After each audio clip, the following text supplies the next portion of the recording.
آج کی نشست چونکہ ایک ہماری تعارفی نشست ہے، کچھ عرصے پہلے بھی یہ منصوبہ بنایا گیا تھا کہ ہم ایک ایسی ٹاک کریٹ کریں جس میں ہم لاہور کی تاریخ میں جو کچھ ایسے مسائل پائے جاتے ہیں یا تاریخ کے کچھ ایسے پہلو ہیں جن پہ تحقیق نہیں کی گئی، یا بہت سارے ایسے علاقہ ایسے عمارات جن پہ تحقیق ہونا باقی تھی۔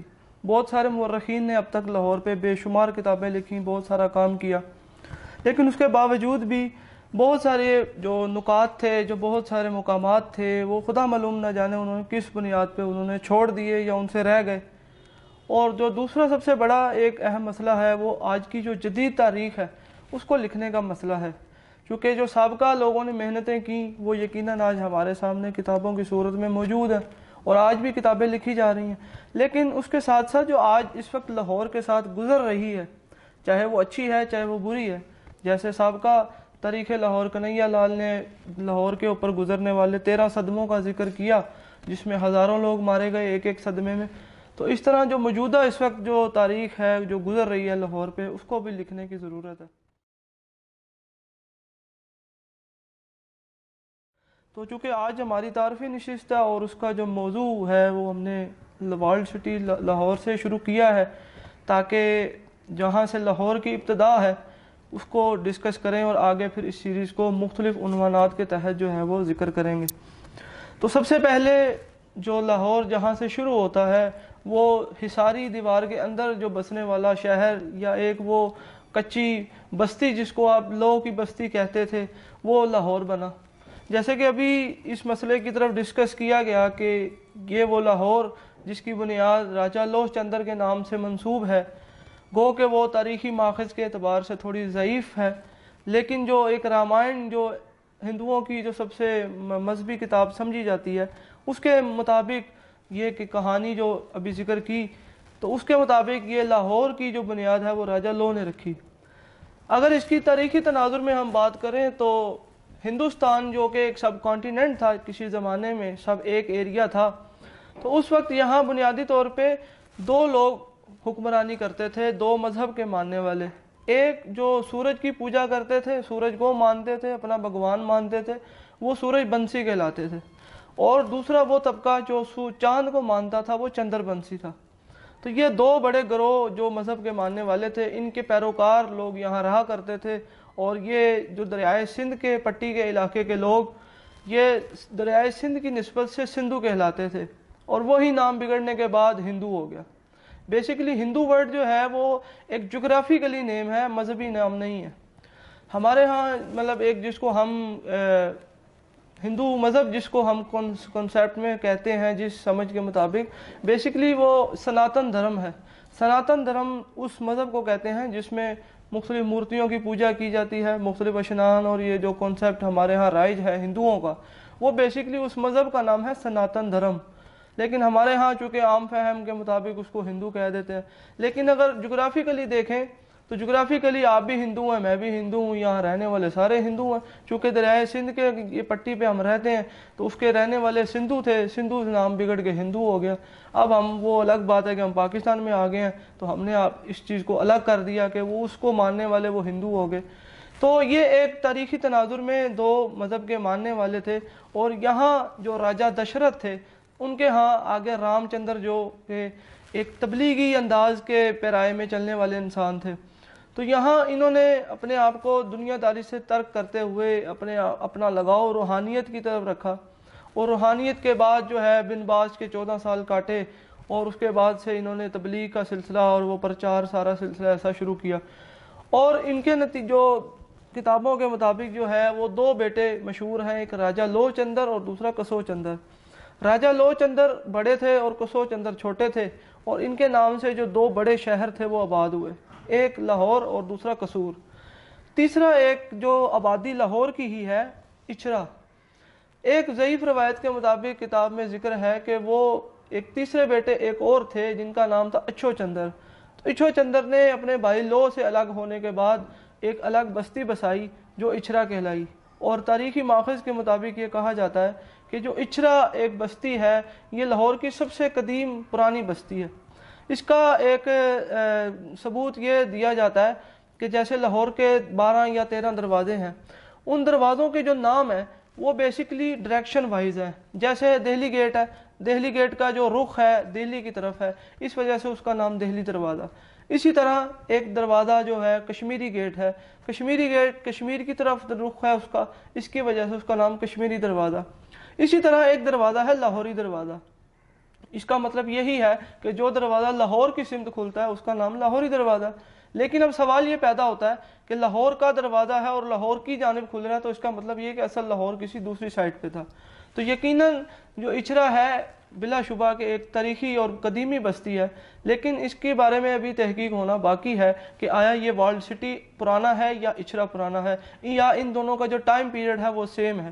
چونکہ راجہ لو اور راجہ اچھو کی اگر روایت صحیح ہو تو اس کے مطابق ہم کس کو پرانا سمجھیں گے. یا اچھرا وہ حالات و واقعات کی بنا پہ زیادہ ڈیولپ نہیں ہو سکا اس لیے وہ پیچھے رہ گیا. راجہ لو کی جو بستی تھی یا ایک گاؤں تھا وہ زیادہ ڈیولپ ہو گیا، شاید وہ زیادہ ترقی کرتا، وہ آج لاہور بن گیا، ورنہ شاید لاہور کا نام اچھرا ہوتا. تو میں بھی یہ ایک ڈسکشن ہے اس پہ جو کی جا سکتی. تو واپس اپنے موضوع پہ آتے ہیں اندرون شہر کے بارے میں. تو اس کے بعد راجہ لو کے جو والد تھے راجہ رام چندر، اس کے بارے میں مولانا مودودی رحمۃ اللہ علیہ اپنی کتاب میں لکھتے ہیں خلافت اور ملوکیت میں. وہ کہتے ہیں کہ خداوند تعالیٰ نے پوری دنیا میں اپنے جو پیغمبروں کا سلسلہ ہے وہ پورے روئے زمین پر بکھیرا، اور ایک ہی وقت میں بعض پیغمبر کا جو دائرہ کار تھا وہ ایک گاؤں تھا، بعضوں کا ایک بستی تھی، بعضوں کا ایک قوم کی حد تک تھا. تو ایسا ممکن ہے کہ خطہ ہند کے لیے یہ جو رام تھے یہ ممکن ہے پیغمبر کی صورت ہوں. اب چونکہ سارے پیغمبروں کے نہ تو نام قرآن پاک میں ملتے ہیں اور نہ ہی قصص الانبیاء میں ملتے ہیں، تو ممکن ہے ایسا، وہ کہتے ہیں ایسا ممکن ہے کہ رام جو ہے وہ اس وقت کے پیغمبر ہوں. بعد میں ہندو مذہب کے ماننے والوں نے اس کو چینج کرتے ہوئے اپنی تحریفات اور اس طرح کے ذریعے سے وہ ہم تک غلط طریقے میں غلط انداز میں پہنچا ہو، تو اس لیے ہمیں وہ لگتا ہے کہ شاید وہ ان کے ان کے ماننے والے ہیں.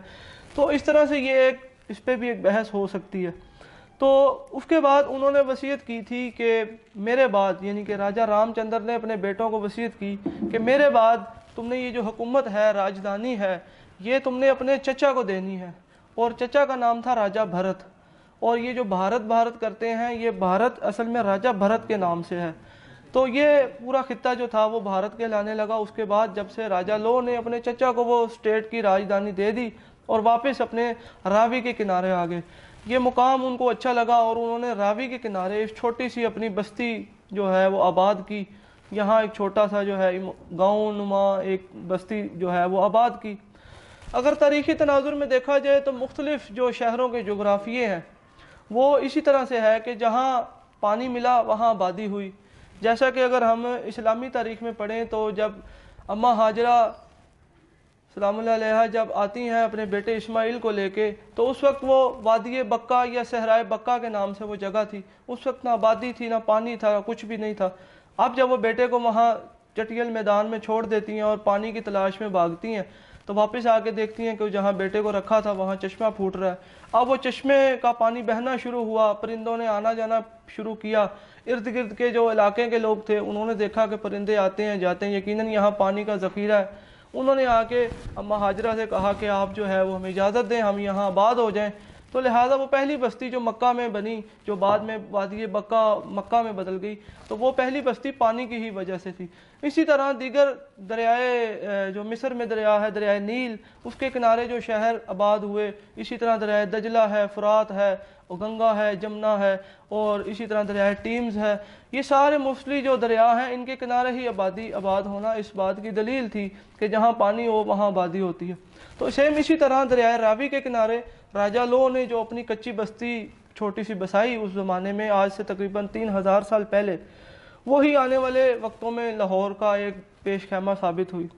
لیکن یہاں ایک بڑی دلچسپ بحث اس وقت ظاہر ہوتی ہے کہ جب ہندو کورٹ میں راجہ لو چندر کی وجود کو پیش کرنے کے لیے انہوں نے کیس کیا، تو ہندو بڑے بڑے پنڈت اور بڑے بڑے تاریخ دان راجہ لو کے وجود کو کوئی مستند ذرائع سے ثابت نہیں کر سکے. تو یہاں ایک بحث یہ ہے کہ کیا موجودہ لاہور جس میں ہم رہ رہے ہیں کیا یہی لاہور ہے، اور اگر یہ لاہور ہے تو کیا یہ راجہ لو کے نام سے ہے. اسی طرح اگر تاریخ کے تناظر میں ہم دیکھیں تو اس وقت 7 مختلف مقامات پہ لاہور نام کے علاقے پائے جاتے ہیں. 7 لاہور.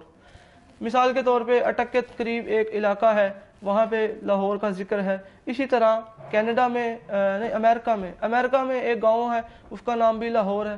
اور اسی طرح اس خطے کے قرب و جوار میں 7 ایسے مقامات ہیں جن کا کتابوں میں ذکر ملتا ہے کہ ان کا نام بھی لاہور ہے. ڈاکٹر انجم رحمانی صاحب کی کتاب ہے جس کا نام ہے مرقع لاہور، اس پہ یہ بحث بہت تفصیل کے ساتھ بیان کی گئی ہے کہ جس میں انہوں نے لکھا کہ سکندر اعظم کے دور میں ایک شخص جو ٹریولر تھا اس نے لکھا کہ ہم الور نامی ایک علاقے میں پہنچے ہیں جہاں سے ہمیں برفانی پہاڑ نظر آ رہے ہیں. اب اگر لاہور کے موجودہ جغرافیے کو دیکھیں تو کسی طرف بھی جو ہے وہ ہمیں دور دراز تک جو ہے وہ برفانی پہاڑ نظر آنے کا کوئی کنسیپٹ ہی نہیں ہے. تو یقیناً ممکن ہے کہ یہ وہ اٹک والی سائڈ کا لاہور ہو یا میں بھی کوئی اور. تو اسی طرح سے یہ ایک بحث ہے کہ لاہور کا نام لاہور ہی کیوں پڑا. لاہور اگر لو نے رکھا تھا تو باقی جو لاہور نام کے علاقے ہیں وہاں کون سا لو گیا تھا. تو یہ بھی ایک الگ سے بحث ہے. تو اسی طرح وہ راجہ لو نے جو اپنی بستی دریائے راوی کے کنارے آباد کی آج سے 3000 قبل مسیح میں 3000 BC میں. تو اس کے بعد انہوں نے کیا ہوا کہ وہ سلسلہ بڑھتا ہوا. اس کے بعد راجہ جے پال، اننت پال اور یہ پورے 57 راجہ لو سے لے کر محمود غزنوی کے ٹائم پیریڈ راجہ جے پال تک یہ وہاں گزرے. اور اس کے بعد پھر باقاعدہ محمود غزنوی کی جو تاریخ ہے وہ ہمارے مستند ذرائع تک ہم تک پہنچی ہے. محمود غزنوی کا جو اس وقت سال گنا جاتا ہے وہ آج سے 1000 سال پہلے کا ہے. اور بعض روایت کے مطابق جو داتا گنج بخش علی اجویری ہیں یہ بھی ان کے ساتھ اس لشکر میں ساتھ تھے اور یہاں آ کے انہوں نے تبلیغ کا سلسلہ شروع کیا. اور دریائے راوی کے کنارے دریائے یہ جو بھاٹی گیٹ ہے اس کے باہر دریا بہتا تھا اور اس کے کنارے پہ انہوں نے ایک ٹیلہ پسند کیا اور اپنی وہاں انہوں نے سلسلہ کار شروع کیا. اب یہاں پہ مزید ایک بحث نکلتی ہے کہ داتا دربار کا جو اصل مزار ہے وہ کہاں پہ ہے.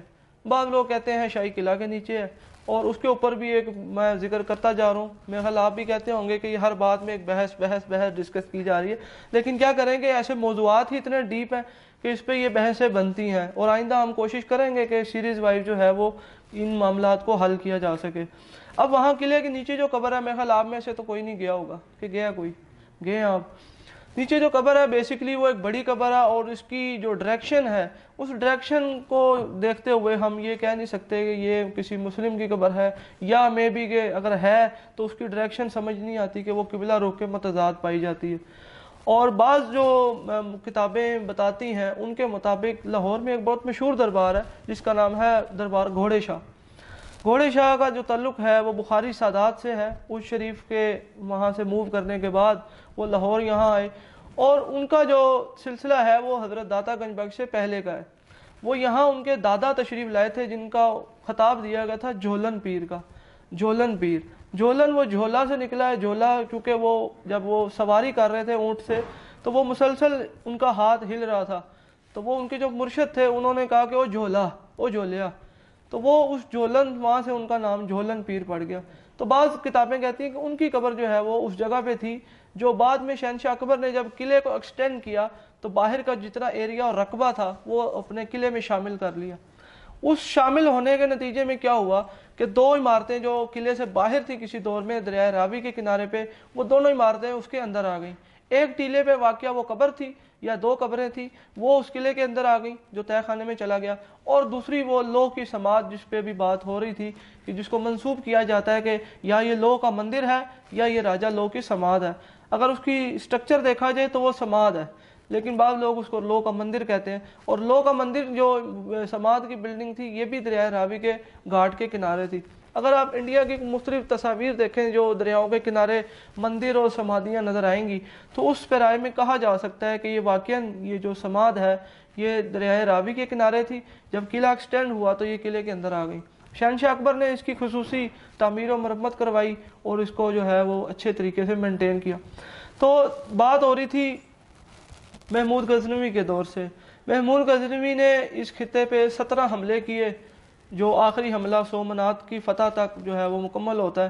وہاں سے جو کچھ بھی سونا مال و جواہرات اور جو کچھ بھی یہاں سے ملا وہ واپس غزنی لے گیا. اور جب واپس لاہور آیا تو جاتے ہوئے لاہور سے جاتے ہوئے اپنے جو خاص ایک غلام تھا جس کا نام ایاز تھا اپنے غلام ایاز کو وہ لاہور کا گورنر بنا کے یہاں چھوڑ گیا. اور گورنر لاہور کے طور پہ ایاز نے لاہور کو دوبارہ سے آباد کرنے کی کوشش کی. اس کی وجہ یہ تھی کہ مسلسل حملوں کی وجہ سے لاہور کی آبادی یہاں سے چھوڑ چھوڑ کے جا رہی تھی، اور لاہور جیسا ایک اہم شہر اس کو خراب کیا جا چکا تھا۔ تو لہذا ایاد نے اس کی آبادکاری پر توجہ دی، اس کی حفاظتی دیوار بنوائی، اور اس طرح سے کافی ترقیاتی کچھ کام کروائے، جس کے نتیجے میں باقاعدہ لاہور کی دوبارہ سے آبادکاری کا سلسلہ شروع ہوا۔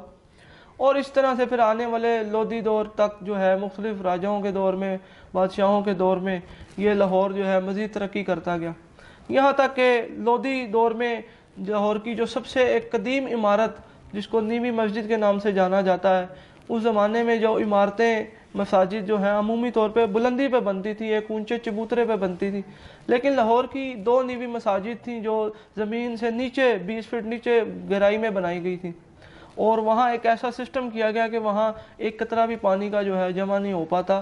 تو یہ ان کی طرز تعمیر تھی جو لودھی پیریڈ کی۔ اور دوسرے لودھی پیریڈ کے جو کچھ مزارات ہمیں ملتے ہیں، جو کہ مسجد وزیر خان کے صحن میں واقع ہے، ایک اس کے باہر واقع ہے، پیر بلخی ہیں اور دیگر جو بزرگ ہیں، یہ ان کا جو ٹائم پیریڈ ہے وہ لودھی پیریڈ ہے۔ اور اس کے بعد مغل آ جاتے ہیں، مغلوں میں شہنشاہ بابر اس کا بانی تھا۔ اس کے بعد اس نے اپنے بیٹے ہمایوں کو اپنی زندگی میں کہا تھا کہ یہ جو ایک پٹھان شخص ہے جس کا نام فرید خان ہے، تم اس سے بچ کے رہنا، لیکن اس نے اپنی باپ کی وصیت پہ عمل نہ کیا، اور بعد میں اسی فرید خان نے شیر شاہ سوری کے نام سے یہاں 5 سال حکومت کی، جس کے نتیجے میں ہمایوں کو ایران بھاگنا پڑا، اور اس 5 سال کے نتیجے میں اس پورے برصغیر پاک و ہند کو جی ٹی روڈ جیسا بڑا تحفہ ملا، جس کا دائرہ کار جو ہے وہ بنگال سے ہوتا ہوا دلی اور یہ لاہور، لاہور سے پشاور، اور پشاور سے جو ہے کابل تک جاتا تھا۔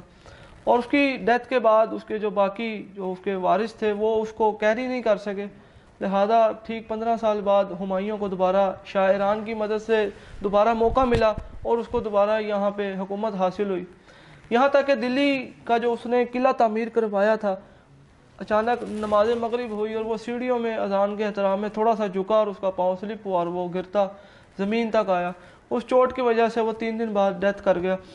اس کے بعد شہنشاہ اکبر جس کی عمر اس وقت 13 سال تھی، اس کو بادشاہ بنا دیا گیا، اور اس کے بعد سے جو اس کی بیرم خان اتالیق تھا، اس کا استاد تھا، بیسک حکومت وہ کرتا تھا، اور حکومت جو تھی وہ شہنشاہ اکبر کے نام سے چلتی تھی، اور مہا منگا جو اس کی دایا تھی اس کے احکامات چلتے تھے، وہ یقیناً آپ نے فلم میں بھی دیکھا ہوگا۔ تو اس طرح سے یہ سفر تاریخ کا چلتا ہوا شہنشاہ اکبر تک آتا ہے۔ اب لاہور ایک باقاعدہ شہر کی شکل اختیار کر چکا تھا۔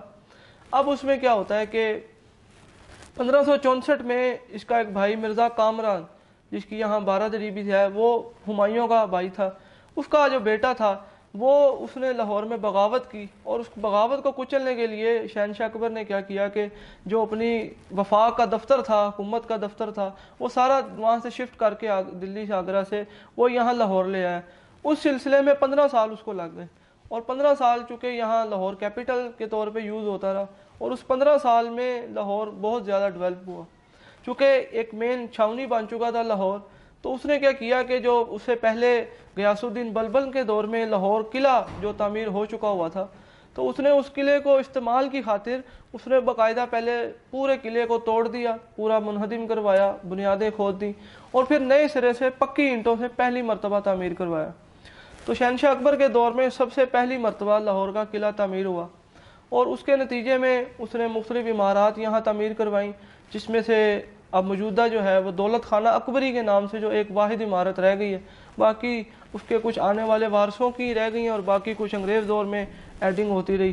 تو اس طرح سے یہ ایک والڈ سٹی جس کی میں بات کر رہا ہوں، تو اس نے باقاعدہ طور پہ 30 فٹ اونچی دیوار کی، اس کا رقبہ بڑھا دیا، اور اسی طرح قلعے کو بھی مزید ایکسٹینڈ کیا، اور اس کے ساتھ ساتھ اس نے جو لاہور کے دروازے تھے 12 دروازے رکھے، اور 13ویں جو موری گزرگاہ کے نام سے ایک چھوٹا دروازہ یا ایک چھوٹی گزرگاہ کے طور پہ، اس کے بارے میں 2 روایتیں کتابیں بتاتی ہیں کہ ایک تو وہ بتاتے ہیں کہ اس میں جو ہندو لوگ تھے وہ اپنے مردے نکالا کرتے تھے، یعنی کہ ڈیڈ باڈی یہاں اس دروازے سے نکال کے وہ شمشان گھاٹ میں لے جا کے جلایا کرتے تھے۔ دوسری کہتے ہیں کہ یہ جو موری گزرگاہ تھی بیسیکلی یہ پورے شہر کا جو کوڑا کرکٹ اور کچرا وچرا ہوتا تھا وہ مخصوص تھا کہ آپ نے اس دروازے سے باہر نکلنا ہے۔ تو یہ 2 کہانیاں ہیں اس دروازے کی، ادروائز 12 دروازے لاہور کے مشہور ہیں۔ جس کا آغاز جو ہے وہ روشنائی دروازے سے ہوتا ہے۔ روشنائی دروازہ چونکہ دریائے راوی کے بالکل کنارے پہ تھا اور رات کو روشن رکھا جاتا تھا، چونکہ دریا اس زمانے میں دریا میں بحری جہاز چلا کرتے تھے۔ ہمارے یہاں تو اب لاہور میں کہو کہ جی بحری جہاز چلتے تھے تو وہ حیرانی سوچے گا بھائی یہ کون سی الف لیلا کی بات کر رہے ہو کہ لاہور میں بحری جہاز چلتے تھے۔ لیکن کتابیں بتاتی ہیں کہ شہنشاہ اکبر نے بھی جہاز رانی پہ بہت توجہ دی، جس کے نتیجے میں یہ ہوا کہ لاہور کا جو ایک بحری راستہ تھا وہ بھی استعمال ہونے لگا، اور جو روشنائی دروازہ ہے اس کا نام ہی اس وجہ سے پڑا کہ وہ روشن رکھا جاتا تھا تاکہ دریا کے راستے سے جو لوگ آتے تھے ان کو چمکتا ہوا روشنی والا دروازہ ملے تو وہ وہاں پہنچ جائیں جہاں اندھیرا ہوتا تھا۔ تو اس طرح سے روشنائی دروازے سے ہم سفر شروع کریں تو اس کے بعد پھر دوسرا ٹکسالی دروازہ، جس کا نام ٹکسال کی وجہ سے پڑا۔ وہاں ٹکسال سکے بنائے جاتے تھے، دارالضرب تھا، اور بعد میں اس سے اگلا دروازہ جو ہے بھاٹی دروازہ۔ بھاٹی دروازے کا نام وہاں ایک خاص قوم رہتی تھی جن کو آپ بھاٹ کہتے ہیں، یہ راجپوتوں کی کاسٹ ہے، کوئی زیادہ میری چونکہ ذاتوں پہ ریسرچ نہیں ہے لیکن یہ راجپوتوں کی کوئی کاسٹ ہے بھاٹ، ان کے نام سے بھاٹی دروازہ تھا۔ اور اس کے بارے میں ایک روایت ملتی ہے کہ حضرت داتا علی حجویری کے دور میں مسلمانوں نے جو نئے مسلمان ہوئے تھے انہوں نے کوشش کی کہ اس دروازے کا نام تبدیل کر کے حجویری دروازہ رکھا جائے، تو وہ رہنے والے جو لوگ تھے وہاں کے بھاٹ جو تھے وہ آئے داتا صاحب کے پاس اور کہنے لگے کہ آپ کے کچھ جو نئے چاہنے والے ہیں وہ یہ چاہتے ہیں کہ اس دروازے کا نام حجویری دروازہ رکھا جائے، تو آپ کی اس بارے میں کیا رائے ہے؟ تو انہوں نے اس پہ باقاعدہ برہمی کا اظہار کیا اور کہا کہ نہیں، ایسا نہیں ہے، حجویری دروازے سے بہتر ہے کہ جو بھاٹی دروازہ نام ہے اس کا وہی رہنے دیا جائے۔ تو وہ اس پہ بہت زیادہ خوش ہوئے۔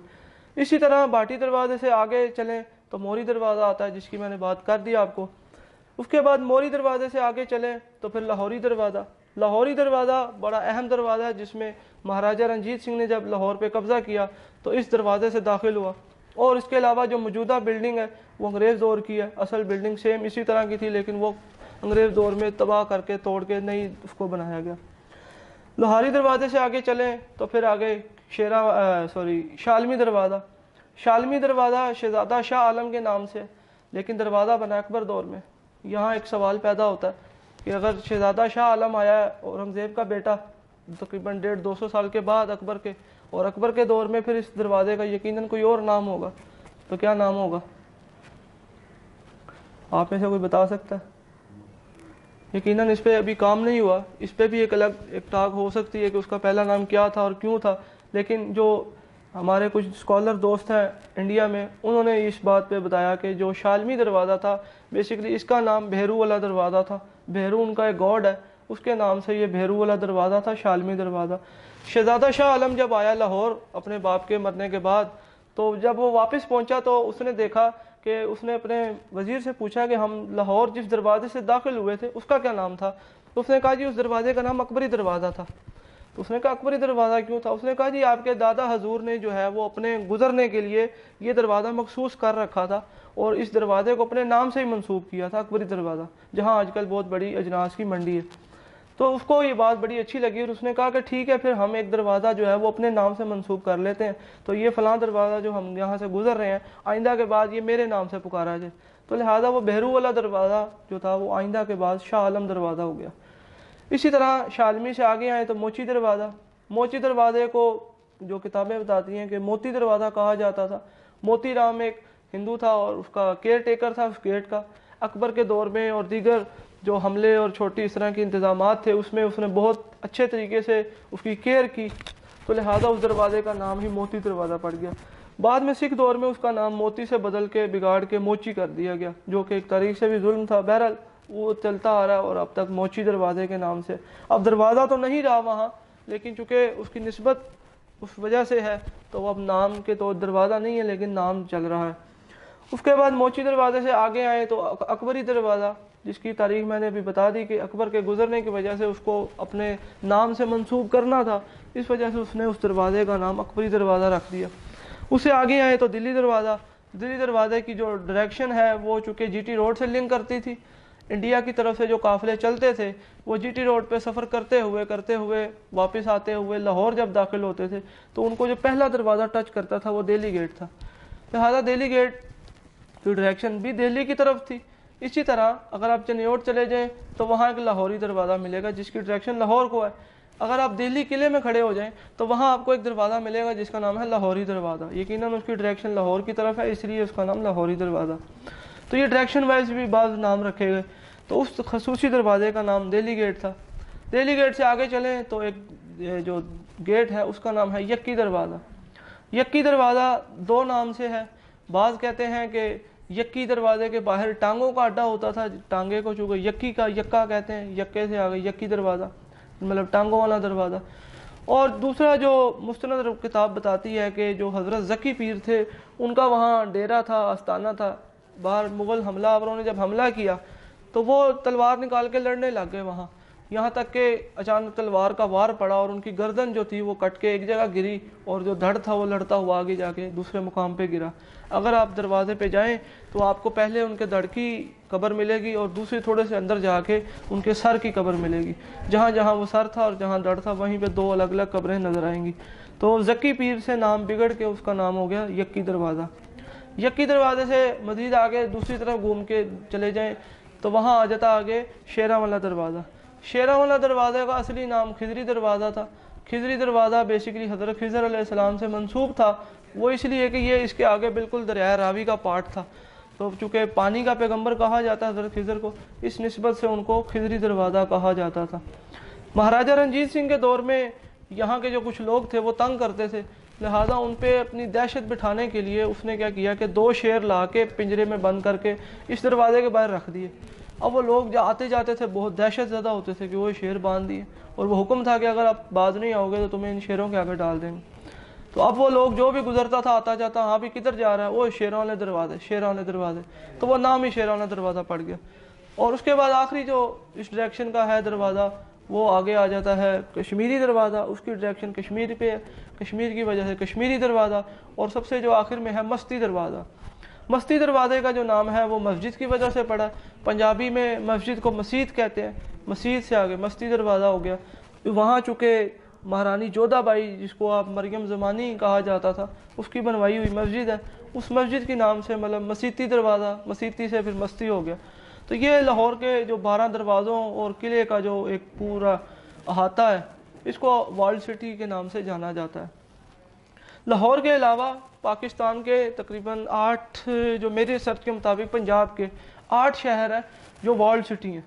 اس میں ملتان بھی ہے، اس میں شجاع آباد بھی ہے، اس میں بحیرہ بھی ہے، اس میں پشاور بھی ہے. دیگر جو پشاور تو خیر کے پی کی میں آ گیا، پنجاب میں تقریباً 8 شہر ہیں جو کہ ورلڈ سٹی ہیں. تو اسی طرح چونکہ حفاظتی نظام تھا، گھر والا سسٹم تھا، فوج ایک طرف، قلعہ بادشاہ کی رہائش گاہ ہوتی تھی، اور باقی جو شہر تھا اس میں عوام رہتی تھی، مختلف محلے تھے، محلوں کے نام تھے، جو جو کمیونٹی جہاں جہاں رہتی تھی اس کا اس محلے کے نام سے نام تھا. مثال کے طور پہ جو یہ کوڑا کرکٹ اٹھاتے تھے، صفائی کرتے تھے، ان کا محلہ غبارچیاں. جو تیر وغیرہ بناتے تھے ان کا محلہ تیر گراں، محلہ ککے زئیاں، محلہ کمبوہاں. اس طرح کے جو جو کمیونٹی تھی ویسے ویسے ان کا نام تھا. تو یہ محلوں میں مشتمل آبادی تھی.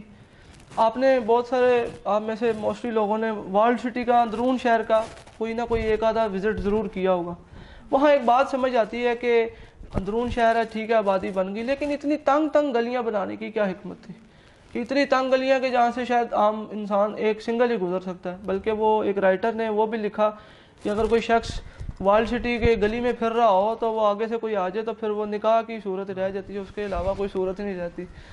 تو بہرحال اتنی تنگ گلی کہ وہاں خدا نخواستہ اگر ڈیتھ ہو جائے. تو میں ایک بزرگ کے پاس گیا ایک دن مذاق میں، تو میں نے کہا جی بابا جی یہ اتنی تنگ گلیاں ہیں تو اگر کوئی بندہ مر جائے تو کیسے نکالتے ہیں؟ تو وہ کہتے ہیں کہ جی بوری میں ڈال کے گھسیٹتے ہیں، باہر نکالتے ہیں اس کو کہ بھائی گھسا کیوں تھا اندر، نکل باہر. تو خیر لیکن میں نے ایک رائٹر سے پوچھا، میں نے کہا جی اس کی کیا حکمت تھی کہ اتنی تنگ گلیاں اور راستے، اور ایک بندہ انجان جائے وہ تو اس کے لیے تو دنیا ہی نہیں ہے، وہ تو بھول بھال جائے گا علاقے کو. تو وہ کہنے لگے کہ یہ اصل میں ایک حکمت عملی تھی اس طرح بنانے کی کہ جب حملہ آور فوج کے ساتھ حملہ کرتا تھا تو قلعے پہ تو قبضہ بعد میں ہوتا تھا، تو وہ ورلڈ سٹی کا کوئی ایک دروازہ کوئی اس طرح سے توڑ لیتے تھے اور وہ آبادی پہ حملہ کرتے تھے. تو آبادی پہ حملہ گھوڑوں پہ کرتے تھے، اور وہ کیا ہوتا تھا کہ بھاگ کے کسی گلی میں چھپ جاتے تھے تو وہ گھوڑے اندر تک پہنچ نہیں پاتے تھے. تو یہ حکمت تھی کہ لوٹا کم جائے. باہر کے جو لوگ ہوتے تھے وہ چونکہ انجان ہوتے تھے تو وہ گلی محلے تک یا ایکسیس نہیں ہو پاتی تھی ان کی، مین چند ایک جگہوں پہ اٹیک کر لیتے تھے، لیکن عام پبلک جو تھی وہ چونکہ تنگ گلیوں میں رہتی تھی تو وہاں تک ان کی ایکسیس نہیں ہو پاتی تھی۔ ورنہ کنہیا لال نے لکھا کہ جب 3 سکھوں کی حکومت تھی لاہور پہ سہ حاکمان کے دور میں، تو وہ یہاں تک کہ کباڑ اور دروازے اور کھڑکیاں اور جو گھروں کے اندر سامان ہوتا وہ تک لوٹ کے لے جاتے تھے، اس حد تک لوٹا جاتا تھا محلوں کو۔ تو اس وجہ سے وہ حکمت عملی تھی جس کے تحت وہ تنگ گلیاں بنائی گئیں۔ تو یہ ایک پورا ٹائم پیریڈ ہے جو اس خطے پہ گزرا، اور ہم نے اس کو بنیادی طور پہ 3 حصوں میں تقسیم کیا ہوا ہے آج تاریخ کے اعتبار سے۔ اس میں ایک مغل پیریڈ گنتے ہیں ہم، دوسرے نمبر پہ سکھ پیریڈ، اور تیسرے نمبر پہ برٹش پیریڈ، اور برٹش کے بعد چوتھا شروع ہوتا ہے 47 سے لے کے اب تک کا۔ 1956 میں لاہور قلعے میں ایک کھدائی ہوئی تھی دیوان عام کے باہر صحن میں، تو وہاں پہ انہوں نے مختلف جو سکے اور مختلف جو چیزیں تھیں وہ وہاں سے دریافت ہوئیں۔ تو جو ٹائم گنا گیا اس وقت وہ 2500 سال پرانا تھا، وہ جو اس میں آرکیالوجی کے مطابق۔ تو ممکن ہے کہ جو ورلڈ سٹی کا رقبہ ہے یقیناً یہ بھی سیم ٹائم کا ملتا جلتا ہے، تو اگر اس میں سے کسی مخصوص جگہ کی اگر کھدائی کی جائے تو یقیناً جو ہے وہ اس کے اندر سے بھی کچھ ایسی چیزیں نہ صرف ملیں گی بلکہ ہمیں اس کی کوئی تاریخ کا تعین کرنے میں ہمیں مدد ملے گی کہ یہ جو رقبہ ہے، یہ جو ایریا ہے، یہ کب ڈیولپ ہوا۔ تو یہ ایک ابھی تو بس یہی کہا جا سکتا ہے کہ یہ کم و بیش 3000 سال پرانا ہے، اس کے علاوہ کوئی اس کی اتھینٹیکیشن ابھی تک ایسی نہیں مل سکی کہ جو مستند کہا جائے کہ نہیں جی یہ اتنے سال پرانا ہے۔ لیکن صرف ابھی بات یہی ہے کہ 2500 سے 3000 سال کے درمیان اس کی ایج ہے ورلڈ سٹی کی۔ تو 1947 میں جہاں پورا پاکستان اور ہندوستان جہاں ڈیوائیڈ ہوا بر صغیر، اس کے نتیجے میں ادھر بھی بہت تباہی ہوئی، یہاں پہ بھی بہت تباہی ہوئی۔ تو اس تباہی کے نتیجے میں اندرون شہر بھی متاثر ہوا۔ اس کے نتیجے میں کیا ہوا کہ جو حویلیاں تھیں وہ ہندوؤں اور سکھوں کی تھیں، موسٹلی مسلمانوں کا تعلق غریب طبقے سے تھا، تو وہ حویلیاں بڑے بڑے جو حویلیاں تھیں وہ چھوڑ کے ان کو جانا پڑا، اور اس کے نتیجے میں وہ مسلمان جو بھوک ننگ کا شکار تھے، وہ افلاس کا شکار تھے، جو اپنے مسائل کا شکار تھے، جب وہ پاکستان آتے ہیں تو ان کو وہ الاٹ کر دی جاتی ہیں۔ اب ان کو یہاں آنے کے بعد جو سب سے پہلا مسئلہ تھا وہ تھا اپنے روزگار کا، اپنے کھانے پینے کا، لہٰذا وہ فوراً جس طرح سے تھے حویلیوں میں مقیم ہو گئے، اور ان کو اس چیز کی قدر یا ویلیو یا اس وقت اس چیز کا احساس ہی نہیں تھا کہ یہ اتنی قیمتی عمارت ہے، یہ اتنی پرانی عمارت ہے۔ تو یہ کچھ میڈیا کے ذریعے، کچھ لکھنے والوں کی مدد سے آج اس دور میں 2017 میں یہ بات کہہ سکتا ہوں کہ ہم کسی حد تک کہہ سکتے ہیں کہ آج کے دور میں دنیا اس بارے میں بہت حد تک اویئر ہو چکی ہے کہ جو پرانی عمارات ہیں وہ ہمارا ورثہ ہے اور اس ورثے کو بچانا چاہیے۔ میں اتنی گفتگو کافی ہے، میں چاہوں گا کہ آپ لوگ اس کے بعد سوال جواب کریں، اس میں زیادہ اچھا لگے گا۔